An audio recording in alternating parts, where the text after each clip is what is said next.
సాయంత్రం అందరికీ. ముఖ్యంగా వేదికను అలంకరించినటువంటి పెద్దలు వాడ్రేవ్ గారికి, బుల్స్ గారికి, కల్లూరి భాస్కరం గారికి, అలాగే సార్ ఇప్పుడు చక్రధర్ గారికి అండ్ ప్రకాష్ రాజ్ గారికి, వీళ్ళకందరికీ నా హృదయపూర్వక ధన్యవాదాలు. ఈ పుస్తకం భాస్కరం గారు నాకు ఇచ్చి చదివి నువ్వు నాకు దీని మీద ఏదైనా రాయాలి అన్నట్టుగా చెప్పారు. కానీ ఇలా మాట్లాడడానికి కూడా ఒక అవకాశం ఇస్తారని నేను అనుకోలేదు. బట్ దానికి భాస్కర్ గారికి కృతజ్ఞతలు. అయితే ఈ పుస్తకం నా చేతికి వచ్చిన తర్వాత ఇమీడియట్గా చదవడం స్టార్ట్ చేశాను. ఇంతకుముందు చక్రధర్ గారు చెప్పినట్టు బహురూపుల వాడు అనడానికి పూర్తిగా ఒక అర్హత ఉన్నటువంటి వ్యక్తి శ్రీమన్. ఎన్ని రకాల ఒక వ్యక్తిలో ఇన్ని వేరియేషన్స్ ఉంటాయా అని మనం ఊహించము. అంటే ఇప్పుడు ఇంతకుముందు పుష్ప సినిమా గురించి చెప్తున్నారు, అది చూడలేదు. బట్ అది ఎలా ఉంటుందో నాకు అంత ఐడియా లేదు. బట్ దాంట్లో హీరో క్యారెక్టర్ సంథింగ్ ఇదంతా కాల్పనికత. బట్ దానికి మించి 100 రెట్లు ఎక్కువగా మనం అట్రాక్ట్ అవుతాము ఈ ఎస్పెషల్లీ ఈ వ్యక్తి యొక్క కథతో. బేసికల్గా ఇతను ఒక జర్మన్ పిల్లవాడు, పూర్ పిల్లగాడు, చాలా పూర్ ఫ్యామిలీ నుంచి వచ్చి ఉంటాడు. ఎట్లా అతను తన జీవితంలో ఒక గొప్ప బిజినెస్ మ్యాన్గా ఎదుగుతాడు అనేది మనం ఈ కథలో చూస్తాం. అయితే విచిత్రమైన విషయం ఏంటంటే ఆయనకు అసలు ఆర్కియాలజీ అనే విషయం మీద కనీసం 5 పైసల ట్రైనింగ్ కూడా లేదు. ఎలాంటి ట్రైనింగ్ లేకుండా ఆర్కియాలజీ అయితే అతన్ని పూనింది ఏంటి అంటే హోమర్ పూనుతాడు అతనిలో. హోమర్ యొక్క ఇలియడ్ని, దాంట్లో ఉండేటువంటి క్యారెక్టర్స్ని దాన్ని నిజంగానే అనుకోని చెప్పేసి 24 గంటలు అదొక రకమైనటువంటి ట్రాన్స్లో ఉంటాడు అతను. సో ఆ ట్రాన్స్ ఏ స్టేజ్లో ఉంటుందంటే అది హోమర్ అనేది ఒక కథ కాదు, ఇది నిజంగా జరిగింది, భూమి మీద జరిగినటువంటి వాస్తవము, ఇది ఒక పురాణం కాదు అని, ఒక ఇతిహాసం కాదు అనేటువంటి ఒక దాన్ని గట్టిగా నమ్ముతాడు అతను. అయితే ఈ జీవితం యొక్క ప్రాసెస్ మొత్తంలో ఎప్పుడైతే అతను గొప్పగా బిజినెస్ మ్యాన్గా అవుతాడో మెల్లగా ఇటువైపు వస్తాడు. అంటే ఇలియడ్ యొక్క ఆ యొక్క కథను తను దర్శించాలి డైరెక్ట్గా, ఈ భూమి మీద జరిగిన ఒక వాస్తవం లాగా దాన్ని నేను కనుక్కోవాలి అని చెప్పేసి స్టార్ట్ చేస్తాడు జర్నీ. ఈ ప్రాసెస్లో అతను ఒక ప్రెమోయిస్ రాజు యొక్క భాండాగారాన్ని కనుక్కున్నానని చెప్పేసి ధనాన్ని, బంగారాన్ని కూడా కనుక్కుంటాడు. అంటే చాలా నిధులు, నిక్షేపాలను కనుక్కుంటాడు. ఇదంతా జరగడానికి విషయం ఏంటి అంటే it is not because of ఆర్కియాలజీలో ఉండేటువంటి ఒక వ్యక్తి కాదు అతను. కేవలం తనలో ఉండేటువంటి ఒక ట్రాన్స్, ఇలియడ్ మీద, హోమర్ మీద ఉండేటువంటి ఒక ట్రాన్స్ అతన్ని పని చేయిస్తుంది. అయితే ఈ మొత్తం ప్రాసెస్లో అతనిలో ఎంత ఆ క్యారెక్టరైజేషన్లో ఎలా ఉంటుందంటే ఆయన పూర్తిగా ఒక విజనరీ అనిపిస్తాడు, కానీ పెద్ద ఫ్రాడ్ లాగా ఉంటాడు. Visionary with lot of fraud. విపరీతమైనటువంటి వదురుబోతనం ఉంటుంది, గర్వం ఉంటుంది. తర్వాత మనం ప్రశ్నించదగ్గ ఒక మొరల్ కండక్ట్ ఉంటుంది. అతని నైతికతలో మనం ఎన్నో విషయాలు ప్రశ్నించవచ్చు, అలా ఉంటుంది. అండ్ అన్నిటికంటే మనల్ని ఎక్కువ అట్రాక్ట్ చేసేది విపరీతమైన వాంఛాపరత్వం. నేను ఇది చేయాలి, సాధించాలి అనుకునే ఒక గుణం ఏదైతే ఉందో అది భలే అట్రాక్ట్ చేస్తుంది మనల్ని. ఒక మనిషిలో ఇంత కోరిక ఉంటుందా, ఏదన్నా చేయాలి అని ఒక కోరిక ఇంతగా ఉంటుందా అని. అయితే ఆ వాంఛ, తీవ్రమైన వాంఛ అతనిలో ఏదైతే ఉందో అది ఒక హిస్టరీని క్రియేట్ చేసింది.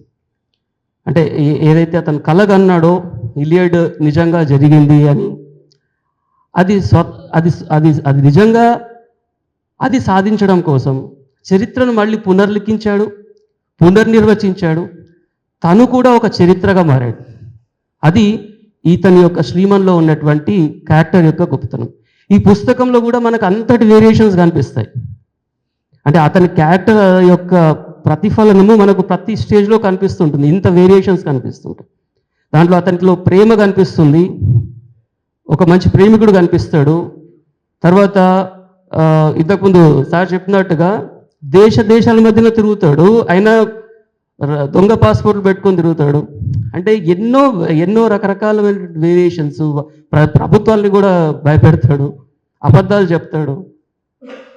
ఆ తర్వాత నిధుల్ని కొల్లగొట్టాలని, దాని తర్వాత అది వేరే విషయము. బట్ నిధులను కూడా అతను కొల్లగొడతాడు తన వైఫ్ సహాయంతో, సోఫియా అనే సెకండ్ వైఫ్ సహాయంతో. ఇంత వేరియేషన్స్ ఉండేటువంటి ఒక వివిడ్ పిక్చర్, రూపాలుగా ఉండేటువంటి ఒక పిక్చర్ మన ముందర ఆవిష్కారం అవుతుంది. అల్టిమేట్గా ఏంటి అంటే, ఒక వ్యక్తి ఎవరైతే నాకు అల్టిమేట్గా ఏం కనిపిస్తుందంటే, ఒక విపరీతమైన వాంఛాపరత్వం కలిగినటువంటి ఒక వ్యక్తి. నేను సాధించాలి అనుకున్నట్టు. నాకు తెలిసి ఇంత కోరిక ఉండేటువంటి వ్యక్తిని నేను చూడలేదు ఇప్పటిదాకా అయితే. అంటే అంత పిచ్చితనం ఉండే వ్యక్తిని నేను చూడలేదు. ఇతనిలో అది కనిపిస్తుంది. అయితే ఈ యొక్క దీని కథ తీసుకుంటే సేమ్ ఇప్పుడు ఒక ఆల్కెమిక్ మెటఫర్ ఇస్ గోల్డ్. అంటే ఎట్లయితే మనము నిధులు నిక్షేపాలు ఎక్కడున్నాయని అనుకుంటే, అవి ఆస్తులలో అంతస్తులలో లేవు. యాక్చువల్గా అవి మనసులో ఉన్నాయి. మనసులో ఉండేటువంటి అన్వేషణ శక్తిలో ఉన్నాయి. సో ఒక వ్యక్తి ఎప్పుడైతే అంత అన్వేషణ శక్తిని కలిగి ఉంటాడో అదే గొప్పనైనటువంటి నిధి. ఆ నిధి ఇతనిలో ఉంది. సో ఆ నిధి ఉన్నందుకే ఈరోజు మనము శ్రీమన్ గురించి మాట్లాడుకుంటున్నాం. అయితే ఈ యొక్క చరిత్రను కనుక చూస్తే మనకి ఈ లిటరేచర్ ఆఫ్ ఇలియడ్, అసలు ఇలియడ్ అనేది హోమర్ రాసినటువంటి గొప్ప కథ, ఇతిహాసం అనుకుంటే, అసలు ఎందుకు ఈ ఇతిహాసాలు మనకి ముందరకు వచ్చాయి? ప్రతి మనిషి అంటే మన ఉండేటువంటి ఎన్నో జాతులు, తెగలు ఇవి కథలతో నడిచాయి. కథలతో లేకుండా మనిషి ఎప్పుడూ దూరంగా లేడు. కథ మనిషిని నడిపించింది, మనిషి కథను నడిపించాడు. అయితే సమాజాన్ని నడిపించాయి కథలు యాక్చువల్గా. సో ఆ కథలలో ఎస్పెషల్లీ ఈ కథలు కూడా తమ పూర్వీకులకు సంబంధించినటువంటి కథలు, మా పూర్వీకులకు సంబంధించిన కథల గురించి చెప్పుకోవాలి అని చెప్పేసి ఎంతో తపన పడ్డారు వీళ్ళందరూ. సో మనకు స్టెప్పీ పాస్టోరల్స్ అని ఉంటారు యాక్చువల్లీ. నేను చెప్తుంటాను పాస్ట్ ఓరల్. యాక్చువల్లీ వాళ్ళు పాస్టోరల్ అండ్ పాస్ట్ ఓరల్. తమ పూర్వీకుల గురించిన కథలను ఓరల్గా, మౌఖికంగా చెప్పుకునే వాళ్ళు. దాదాపు ప్రతి తెగ మన భూమి మీద అలాగే అవి ముందుకు కదులుతూ వెళ్ళాయి. సో ఈ ఓరల్ కథలను ఎప్పుడైతే ఒక రైటర్ లేదా ఒక ఋషి, ఇలియడ్ లాంటి, హోమర్ లాంటి ఋషులు దాన్ని కన్సీవ్ చేస్తారో, సాధారణంగా దాంట్లో ఏం చెప్తారు అంటే, ఒక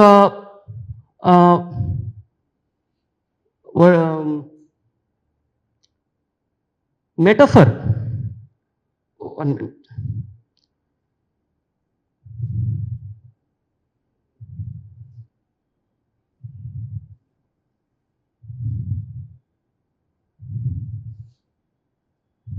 Yeah.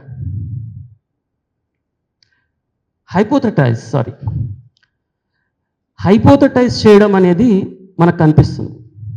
దేన్ని హైపోథటైజ్ చేయాలి?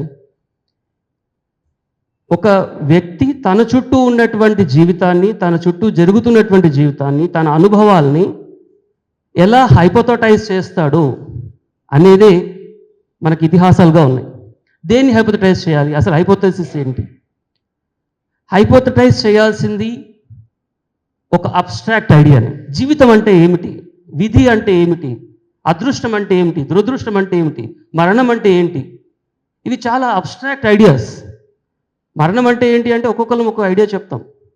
జీవితం అంటే ఏంటి? కానీ ఈ అందరికీ అనుకూలంగా ఉండవలసిన ఒక హైపోథటైజ్ చేయగలగాలి. సో ఈ సీడ్స్ ఎవరైతే ఋషులు ఉన్నారో వీళ్ళు దాన్ని ఒక హైపోథటైజ్ చేయగలిగారు. ఎప్పుడైతే మానవుల యొక్క అనుభవాల్ని, మానవ సమాజాన్ని హైపోథటైజ్ చేస్తున్నారో మనకు ఒక ఇతిహాసం పుట్టింది.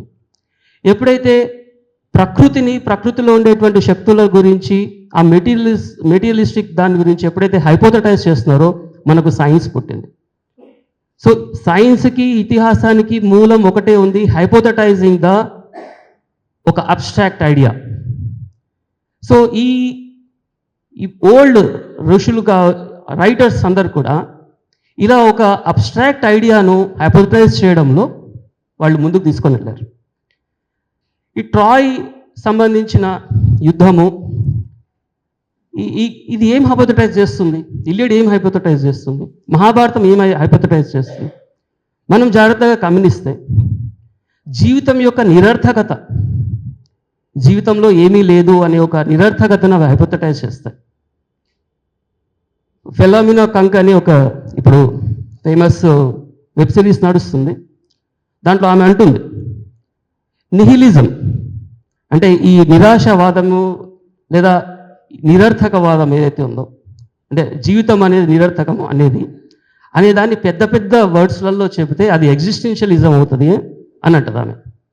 దానికి ఎక్స్టెన్షన్ ఏంటంటే నేను అనుకుంటున్నాను దానిలో దేవతల్ని అలాగే విధిని పెడితే అది ఇతిహాసం అవుతుంది. సో ఇతిహాసం మనం ఇప్పుడు ఇలియడ్లో అయినా జీవితం యొక్క నిరర్థకత, మహాభారతంలో చివరిగా యుధిష్ఠిరుడు స్వర్గారోహణ పర్వంలో చూస్తే తనతో పాటు దుర్యోధనుడు ఉంటాడు స్వర్గంలో, తన సొంత తమ్ముళ్ళు నరకంలో ఉంటారు. సో అప్పుడు అల్టిమేట్గా అతను ఫీల్ అయ్యేది ఏంటంటే ఈ జీవితం యొక్క క్షణభంగురతనే. అంటే వాళ్ళు యొక్క ఫిలాసఫైజ్ చేసిన, వాళ్ళ యొక్క హైపోథటైజ్ చేసిన విషయము జీవితం యొక్క క్షణభంగురత, నిరర్థకత. తరువాత చూస్తే వాళ్ళల్లో ఇంకొక ఫ్యాసినేషన్ కనిపిస్తుంది. ఆ ఫ్యాసినేషన్ ఏంటి అంటే to make ideal, platonic idea of ideal form. Plato ప్రతిదాన్ని ఒక ఐడియల్ త్రికోణం ఎలా ఉంటుంది అని అతను ఏ విధంగా అయితే చెప్పాడో, ఏ విధంగా అయితే ఐడియా నుంచి ఇవి పుడతాయని అనుకున్నాడు, అలాగే ప్రతిదాన్ని ఐడియలైజ్ చేయాలి. బికాజ్ ఎప్పుడైతే హైపోథటైజ్ చేస్తున్నావో ఒక ఐడియలైజేషన్ ఉండాలి. ఆ హైపోథటైజ్ చేసి రీసెర్చ్ చేయాలి, పరిశోధించాలి. మనుషుల లోకంలో పరిశోధిస్తే ఇతిహాసం అవుతుంది, ప్రకృతిలో పరిశోధిస్తే సైన్స్ అవుతుంది. సో ఇలా ఉండేటువంటి ఒక సిచ్యువేషన్లో మనకి ఈ యొక్క ఇవి కనిపిస్తాయి. అయితే ఇప్పుడు తెలుగు ఎస్పెషల్లీ తెలుగు సమాజంలో కనిపిస్తున్నటువంటి ధోరణి ఏంటంటే ప్రతిదాన్ని విమర్శించడం ఒకటి, తర్వాత బికాజ్ సైన్స్ అనేది హిస్టరీ అనేది ఒక సైంటిఫిక్ విభాగం అది.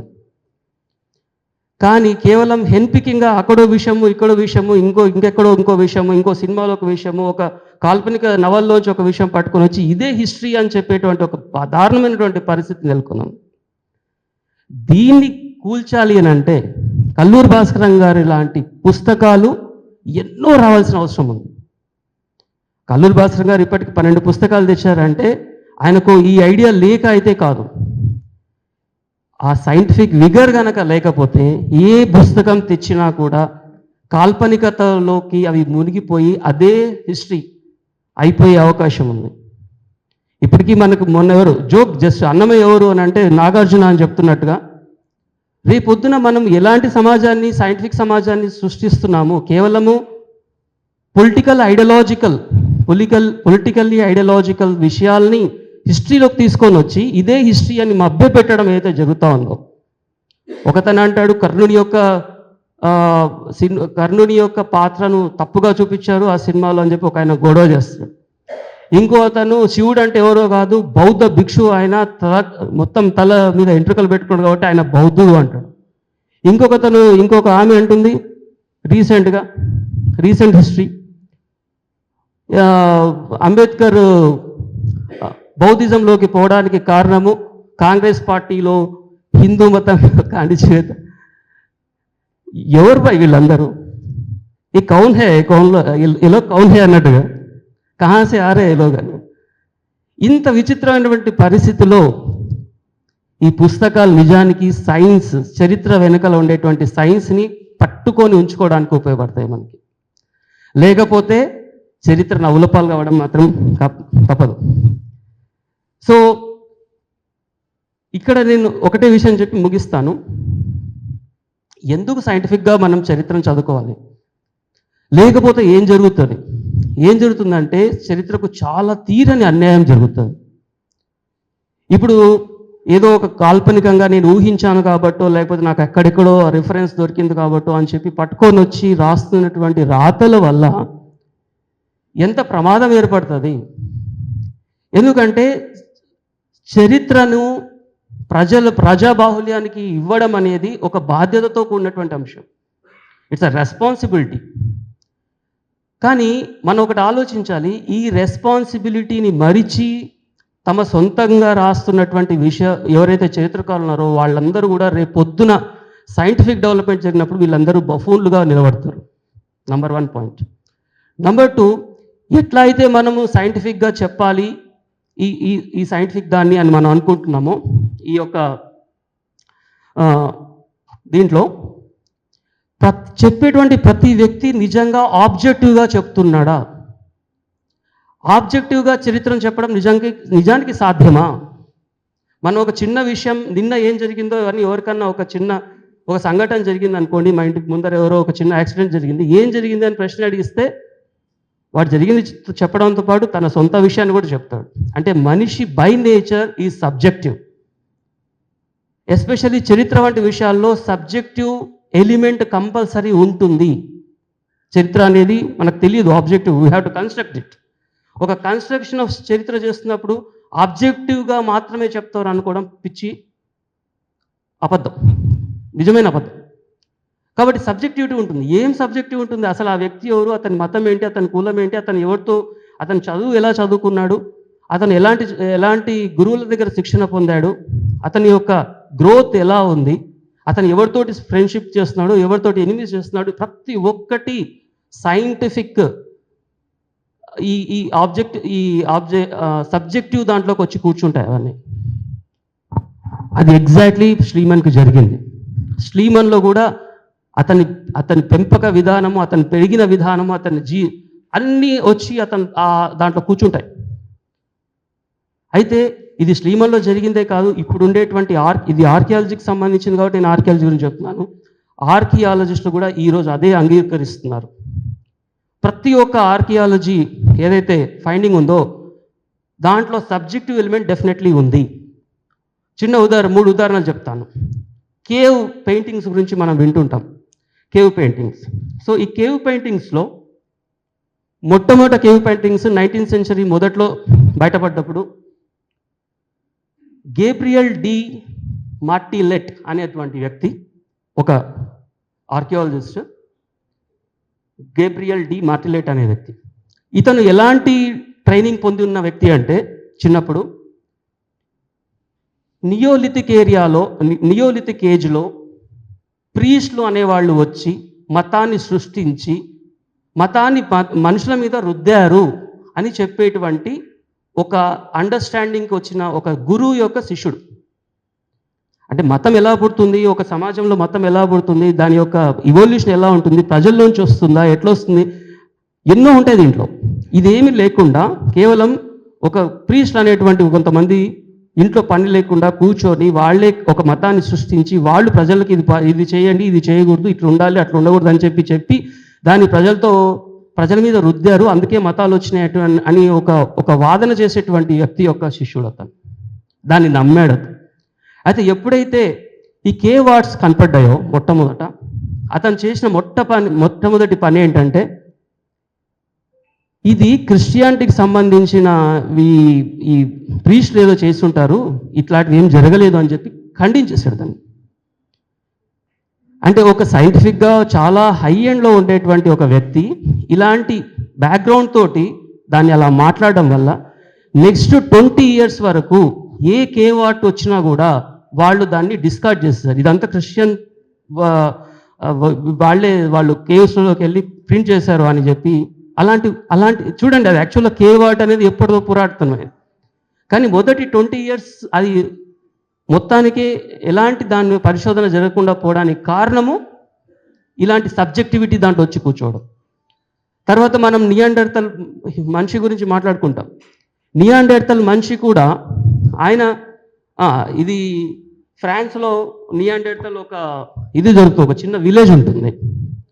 ఆ విలేజ్లో నియాండర్తల్ స్కెల్టన్ దొరుకుతుంది.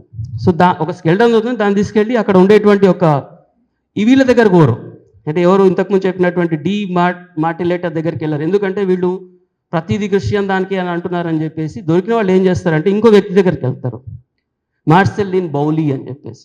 ఇది 20th సెంచరీలో, ఎర్లీ 20th సెంచరీ.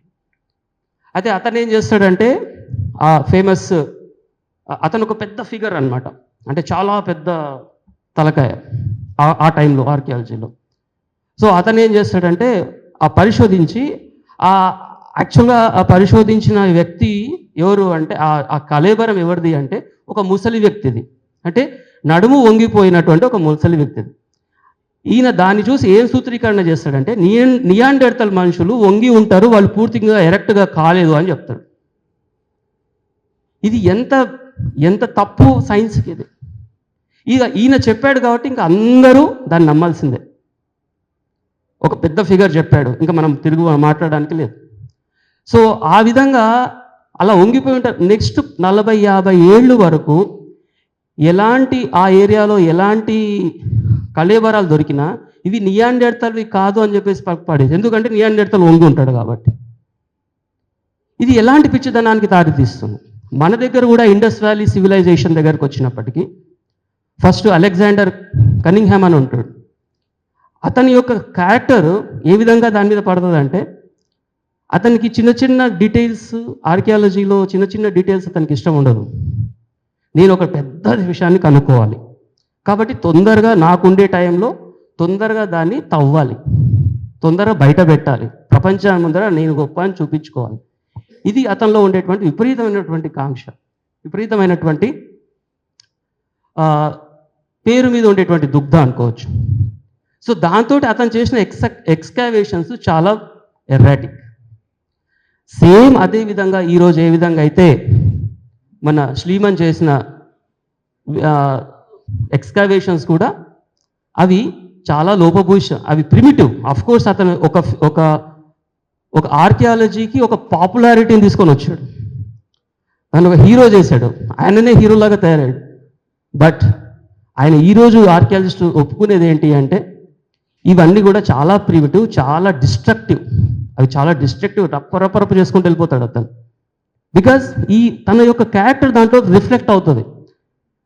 కాబట్టి మనము యాజ్ ఏ చరిత్రను చదువుతున్న వాళ్ళగా కల్లూరి భాస్కరం లాంటి వాళ్ళు తీసుకొస్తున్నటువంటి కొత్త కొత్త పుస్తకాలు, తర్వాత రకరకాల మంది రాస్తున్నటువంటి పుస్తకాలు మనం చూడవలసిన అంశం ఏంటి అంటే ఆ వ్యక్తి ఎంతవరకు సైంటిఫిక్గా, ఆబ్జెక్టివ్గా దాన్ని తీసుకొని వచ్చాడు, తన యొక్క స్వతహాగా ఉండేటువంటి క్యారెక్టర్ని, తనలో ఉన్నటువంటి భావజాలాల్ని, ఆ పొలిటికల్ ఐడియాలజీస్ని దాంట్లో ఏమన్నా కూరుస్తున్నాడా అనేది కనుక మనం పరిశీలించకపోతే చరిత్ర అనేది ఫ్యూచర్లో ఒక సైంటిఫిక్ విషయంగా కంటే కూడా ఒక పూర్తి పిచ్చితనంగా తయారవుతుంది.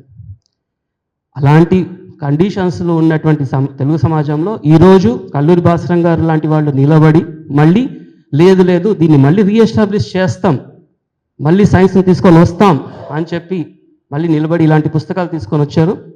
అందరూ కంపల్సరీగా చదవాల్సిన పుస్తకము. Thank you for this opportunity.